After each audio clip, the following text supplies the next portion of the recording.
C'est parti, bonjour. Un petit retour devant la vidéo, je ne peux pas m'en empêcher. Là, la dernière, c'était il y a une dizaine de jours, avec des sujets assez importants, assez graves, d'ailleurs qui vont me concerner directement cette semaine. Et puis là, comme je le fais à peu près une fois tous les temps en temps, je vais sur certaines plateformes, entre autres par Telegram, et puis je regarde un peu l'histoire du monde. Alors, côté officiel, j'en entends vaguement parler,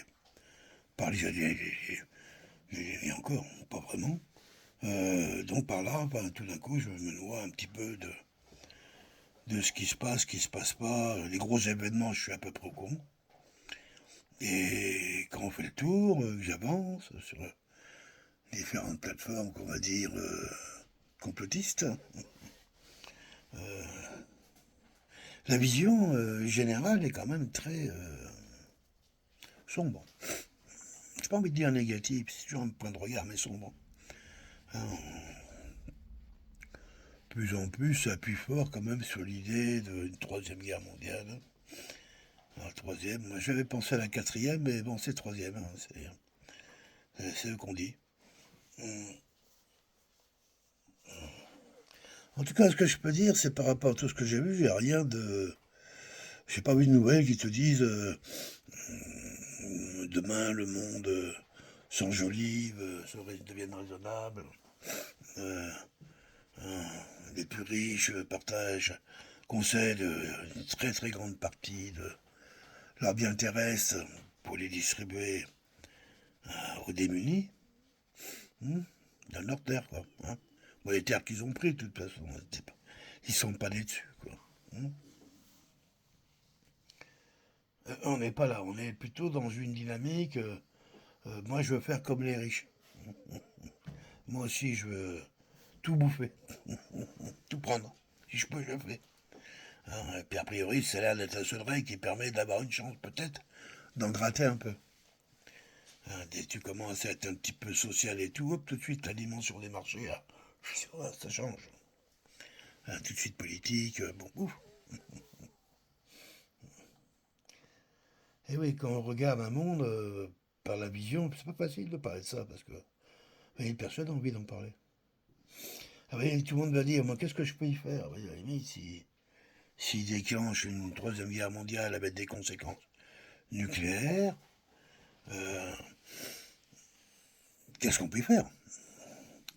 Certes, on peut se préparer, moi ce qui nous reste, c'est pas d'invoquer. Et on peut toujours un peu croire encore que une certaine divine protection viendrait à empêcher cet holocauste-là.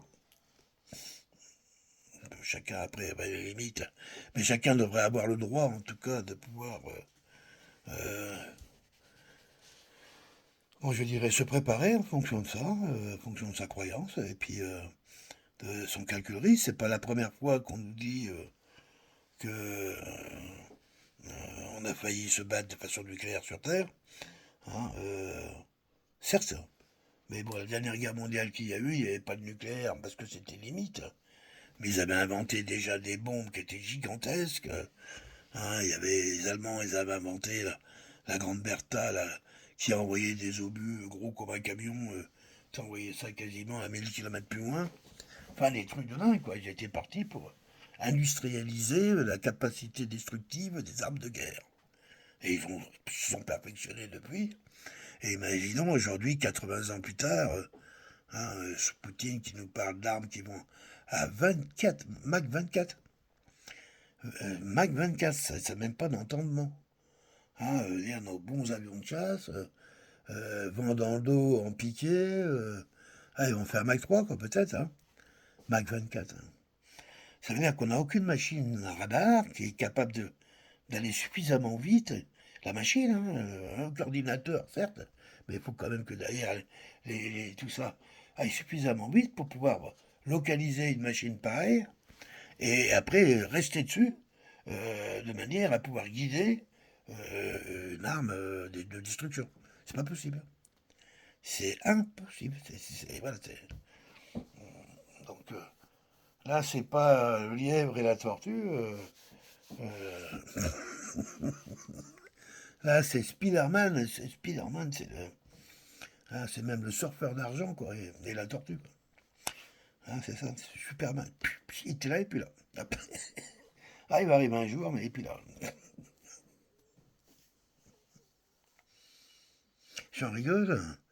Certes, parce que je ne suis pas être le seul à avoir ces inquiétudes. Alors, c'est vrai, j'écoute pas les journaux télévisés, tout ça, heureusement d'ailleurs, parce que je pense que ça doit être facile. Ça va être difficile quand même. Hein. Tous les jours, il va faire beau. Ah bah quand même. Ah, c'est pas que catastrophique, quoi. Hein. Non, c'est,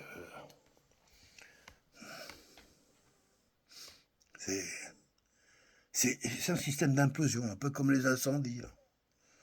Ah, ces fameux incendies là, de forêt, de maisons, comme il y avait eu déjà précédemment, je ne sais plus, en Floride, ou en Californie, je ne sais plus. Enfin, tout d'un coup, ces maisons qui fondent, avec les voitures y compris, et puis le gazon à 3 mètres, il n'y a rien. Et là, qu'est-ce que c'est que c'est. Comment c'est possible? C'est un feu de cheminée? Ah non, désolé, ça ne monte pas des températures pareilles. Faire fondre l'aluminium, il faut des températures à 3000 degrés. La thermite, bah, elle vient d'où la thermite? Puis même, elle monte même pas à cette température-là. Ah, peut-être un réchauffement des circuits électriques. Une sorte de rayon, quelque chose qui viendrait, en passant par les circuits électriques des machines, les circuits quoi, réchauffer tout ça, je ne sais trop comment, et embraser la chose de l'intérieur. Un peu comme une allumette. D'un coup, ça s'embrase un grand coup, là. Mais à une puissance énorme, et il n'y a plus rien après à brûler, puisque ce qui était à brûler, c'était tout ce qui était relié à ça. Et on parle donc d'armes, comme on appelle ça déjà un rayon énergétique. Des armes énergétiques. Un truc comme ça. Une sorte de rayon qui viendrait et quand il est déclenché à un certain endroit, tout ce qui est relié à des appareillages électriques, électroniques, des tubes, je sais pas quoi, reçoit ce rayon, s'enflamme par l'intérieur et tout d'un coup fait ce qu'on voit là. Toutes ces maisons, il restait rien. À l'endroit où elles étaient, il n'y avait plus rien. Même pas une cendre, rien. Il y a une trace au sol, c'est tout. Comme si qu'elles avaient même pas existé. Juste à côté, l'arbre qui était à côté, il était encore debout. La maison du voisin aussi, quoi. Aucun pompier n'a d'explication. On sait qu'il n'y a aucun feu qui fonctionne ainsi. Ici, nous, dans les feux de forêt qu'on a ici, on a quand même vu 5 feux progresser de façon parallèle, à l'identique, avec 100 km d'écart les uns avec les autres. C'est comment ça fait la nature pour souffler 5 fois dans les mêmes conditions, à amener un feu à être parfaitement parallèle, démarrer au même endroit et avancer dans la même direction en même temps. Ça ressemble à un quadrillage, un exercice militaire. C'est ça, exactement. Un exercice militaire. Oui, moi je veux le dire, personne ne saurait le dire, mais il y a quand même des vidéos qui circulent. Hein. On a chopé quand même des types en train de faire des trucs bizarres en train de déverser euh, dans les plans d'eau des bisons. On voyait très bien que c'était pas de la limonade. Hein. C'était les mecs en blouse blanche avec des gants et les casques pour se protéger un max du produit. Ils balançaient ça dans des quantités énormes dans des rivières. Pourquoi faire? Ça serait pas ça les accélérateurs pour les incendies? Hein? Produits qui viendraient se coller sur les berges. Voilà. Puis dès que tu fous le feu, ça saute la flotte. Hein. Enfin, on sait pas, mais militaire, il faut un travail de militaire. Hein. Alors normalement, quand tu es militaire, c'est protéger la nation, la patrie et la nation. C'est ça le rôle d'un militaire. Donc le rôle, à un moment, un militaire ne doit pas agresser la patrie, la matrie, même, je dirais, même, ouais, patrie, la matrie, peu importe, ça dépend. Hein.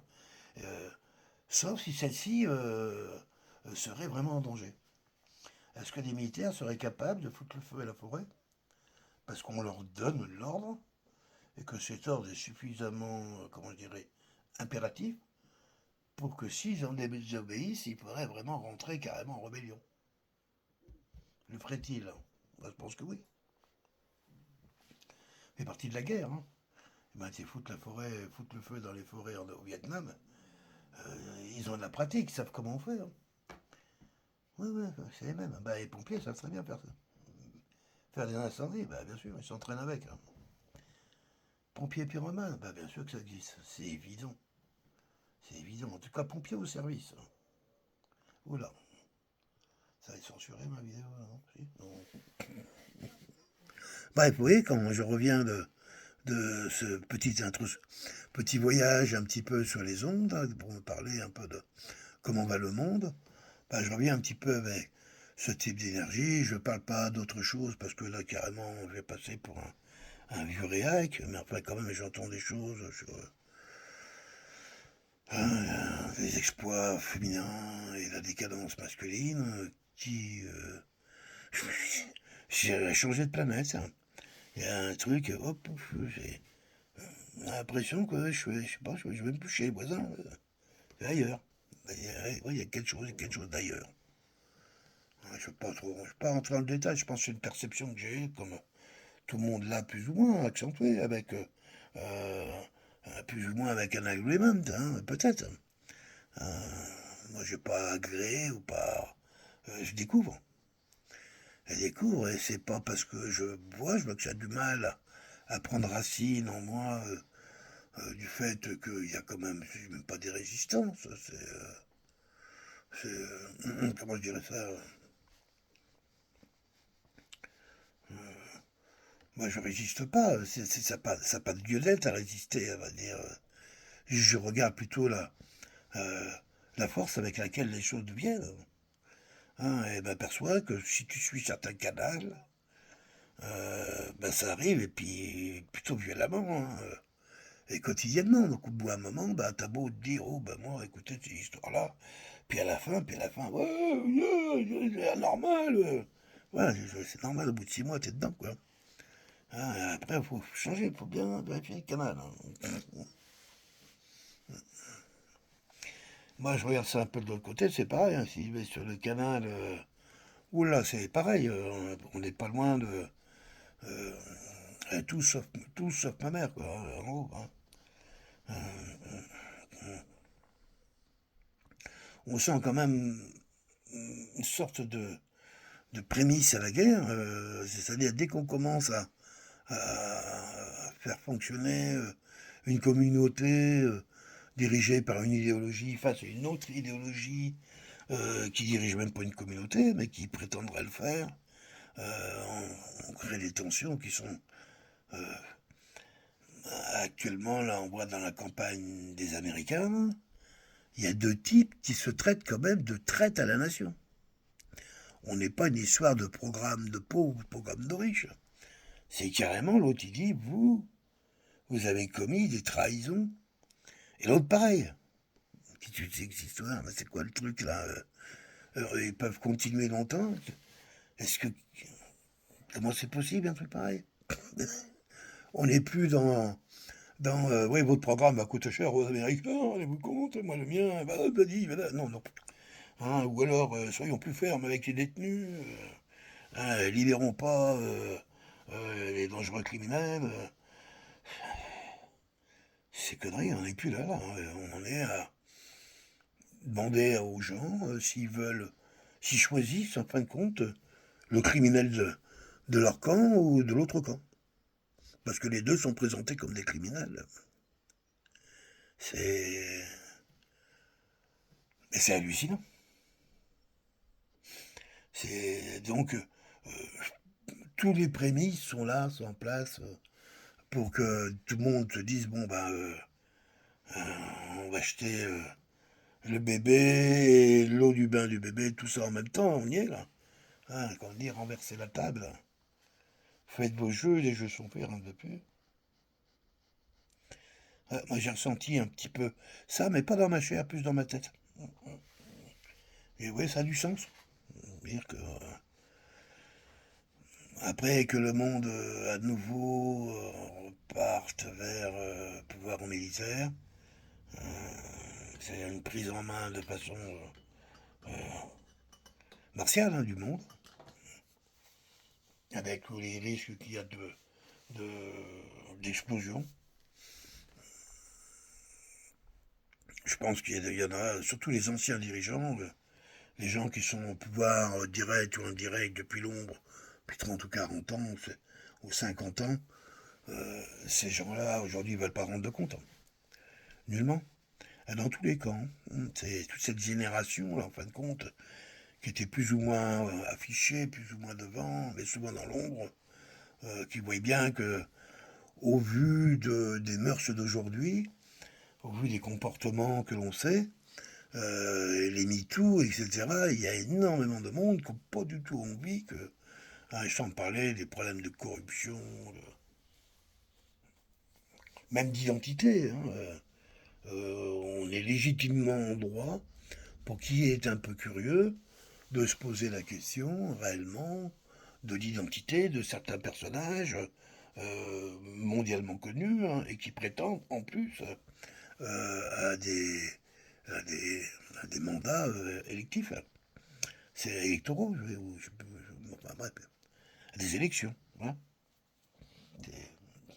Ça aussi, ça fait partie un petit peu du tour d'horizon qui fait que c'est vrai que depuis l'époque de De Gaulle, c'est une autre façon, la télévision de l'époque. Hein. C'était plus grave, plus dramatique, et en même temps plus drôle. Ça durait pas longtemps, quelques heures dans la journée. Euh, et moi, dans l'enfance, la télé, on regardait ça au foyer. C'était le jeudi, je crois. Jeudi, on devait avoir 1 heure ou 2 heures, il devait y avoir des feuilletons pour les gosses. Thierry Lafronde, machin comme ça. Bien sûr, on ne regardait jamais les informations, ça c'est sûr. Par contre, il me semble que. Ouais, c'est ça, avant, il y avait. Avant, quand on allait dans la salle de télé, il y avait toujours une messe, après une prière. Et puis après, il y avait le curé, par le directeur, si tu préfères, souvent par son sbire, là, comme il s'appelait Mathieu, qui nous racontait des choses. La vie du foyer, la vie des événements, les choses qu'il avait à nous dire. C'était un petit peu ça, la source de l'information officielle du foyer, quoi. Un petit peu, on va dire ça comme ça. Oui, c'était il y a déjà longtemps, quand même, hein, il y a longtemps. Il y a plus de 50 ans, plus d'un demi-siècle, quand même. Et tout ça, ça a bien changé. Et quand tu navigues un peu voilà, à l'horizon, après, de l'autre côté, je vois quand même, malgré tout, il y a toujours ce monde du paraître, du bling-bling, etc., qui a pas changé, quoi. C'est toujours le même programme. Plus gros, plus massif, plus agressif. Les yogs, euh, les voitures, plus de bruit, plus. Hein. Les filles plus emmaillotées, avec de moins en moins de secrets. Euh, les mecs de plus en plus mal rasés, épuisés par 3 soirées de beuverie rue Saint-James. Je sais plus. C'est toujours la même chose. Est-ce que c'est lié au monde de la consommation propre ou ce qui a un manque d'imagination évident ou qui font que c'est toujours les mêmes poncifs qui tournent et qui sont loin de pouvoir nourrir en fin de compte la curiosité ou les envies de nous tous. Je suis pas le seul à penser comme ça. C'est ça qu'on voit, c'est ça que j'ai vu un petit peu à travers ce petit tourisme sur Telegram, où je vais être à peu près abonné à une cinquantaine de sites, plateformes, dont des Russes entre autres, oui. Mais pas que. Je vais bien regarder les. Puis un moment après, on sait où on va, hein, plus ou moins dans les infos. Hein. Après, quand il y a besoin d'aller vérifier, là, comme j'ai vu à un moment qu'on m'a dit que. Comment il s'appelle, là, Kropotkin, je sais plus. Ouais, j'arrive pas à retenir son nom. Sa gueule n'est pas. Bon, bref, c'est. Celui-là qui est mort en avion, là, il vient de faire une vidéo comme quoi il n'est pas mort. Il est vivant, il est en Afrique. Et j'ai vu ça sur une page d'un site aussi que je trouve sérieux. Donc je cherchais justement une information concernant ça. C'est-à-dire que ça soit doublé ailleurs. Je ne l'ai pas vu ailleurs. Donc je vais quand même un peu gratter ça un peu plus près. Euh, parce que c'est quand même trop gros pour que ça soit passé inaperçu sur les plateformes que j'ai l'habitude de regarder. Hein. En même temps, personnellement, je ne serais pas surpris. Hein. Hein, quand tu regardes la chronologie des faits, c'est vrai, tout d'un coup, hop, quand il y a des gars qui sont en train de filmer un avion qui tombe du ciel en flammes, comme ça, il était là, ça tombait bien, impeccable, boum, et on lui dit, c'est la bande à Bonan et tous ces sbires qui sont morts. Et les autres, après, ils arrivent des fioles, du coup, ils regardent, en russe, là, da, tous, niet kaput. Et ouais, il avait dit que c'était bien tous ceux-là qui étaient morts. Bon, ben, donc après, on a dit, il est mort, on a dit que Poutine l'avait fait exécuter. Moi, j'ai dit, ça me semblait possible, hein, du fait qu'il avait dit que euh, c'était une trahison, que la trahison, dans la bouche de Poutine, quand il dit que t'es un traître, il n'y a pas de suite, quoi. T'es traître pour lui, mais tu peux pas passer à l'ennemi, tu vois ce que je veux dire. C'est fini, quoi. Tu dois disparaître. Bah, t'en sais trop pour que on te dise tu peux partir en vacances et on puisse te payer les vacances. Hein, ah, t'as déjà passé toute ta vie aux frais de la princesse. Eh oui. Donc, ça aussi, c'était encore une nouvelle qui fait qu'en fin de compte, t'avances et puis regarde, c'est quand même toujours un peu la même chose. Hein. Pourquoi je dis ça? Parce que on est vraiment loin, tellement loin de ce qui se passe qu'en fin de compte, même si Internet nous relie, hein, que le web existe vraiment, on peut avoir des potes qui sont ukrainiens, russes, du Donbass, j'en vois, moi je suivais une fille, je ne sais plus comment elle s'appelait, à un moment qui était sur le terrain. Euh, certes, mais c'est loin quand même. Moi, de quoi je me trouve loin, et à moi de m'engager, commencer à rentrer dans du chat, dans le genre, qu'est-ce que je peux être utile. Peut-être prendre de l'engagement, quoi, en fin de compte, ce que je n'ai pas fait. C'est vrai que par rapport à tous ces événements, la façon dont moi j'ai voulu prendre des engagements, c'était plus en me disant, ayons une grande maison pour accueillir du monde. Et puis, si un jour ça se durcit, c'est dur, on n'en sait rien.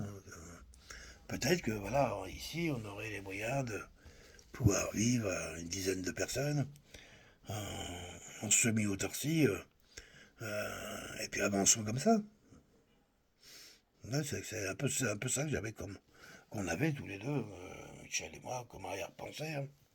Alors évidemment, des fois en pensant aux nôtres, aux enfants en premier, à ces enfants qui sont là, eh bien ils sont de l'autre côté de l'Atlantique, j'espère bien qu'ils trouveront des solutions si tout venait à se tendre, pas plus confortable, mais ils sont dans un âge à être un petit peu dans le système, dans l'œil du système, qui dirait ouais, Alex, en arrière là-bas, tu vas t'occuper des couvertures. J'ai pas envie trop d'en blaguer, mais si on part en Troisième Guerre mondiale, c'est mobilisation pour tout le monde. Hein.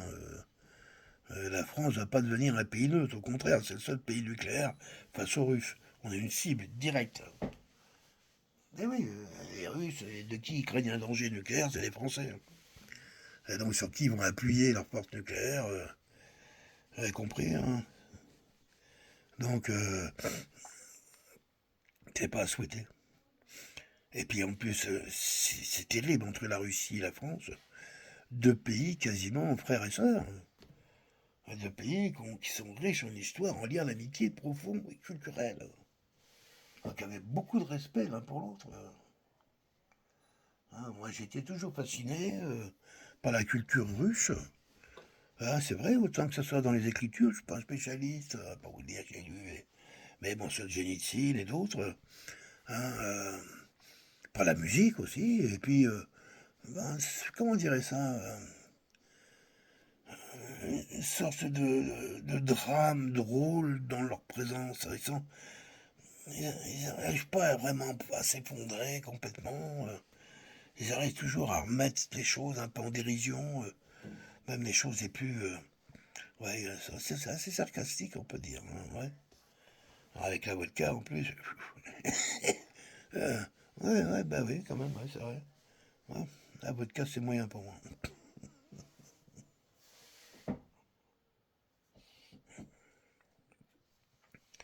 Oui, c'est ça le retour, c'est retrouver en soi son juste équilibre. Hein, et ça va être assez facile à ces temps-ci avec le temps extraordinaire qu'on a là. Un ciel ce matin d'un bleu, paf. Hein, c'est ce bleu qui fait que les arbres sont verts. Tellement avec les érables qui tiennent rouge. Ouais, c'est beau en ce moment. Hein. C'est beau. Et tout s'immobilise un peu là. La journée va être chaude. Oui, il va faire chaud. Après quasiment un mois de pluie, hein, ça n'a pas arrêté. Euh, on est parti pour une petite semaine, hein, quelques jours de belle chaleur. Ici, dans les Laurentides. Voilà. Et plus précisément, à l'Omikaji. Bonne journée à tous. Merci de m'avoir écouté jusqu'ici. Bye bye.